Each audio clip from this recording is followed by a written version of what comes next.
Today is going to be a great day. Yayaman ako. I'm a winner. The best ka self. Ang pogi mo self. Gagalingan ko. I can create impact. Kaya ko to. Kaya ko to. Gagalingan ko. Yayaman ako.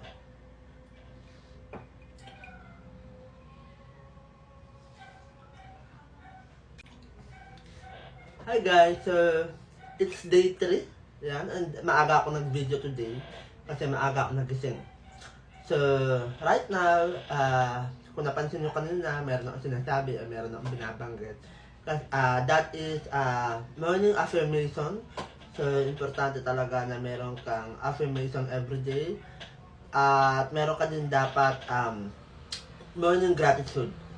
So, mag-reflect ka kung ano yung mga magandang nangyari sa'yo this past few days, past few weeks. Importante kasi ang affirmation and gratitude para magsimula yung araw mo.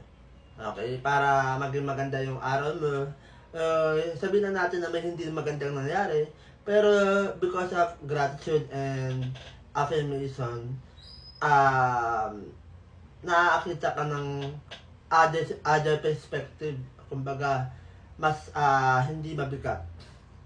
Okay, so kumbaga kaya mo i-handle lahat yung mga challenges the whole day.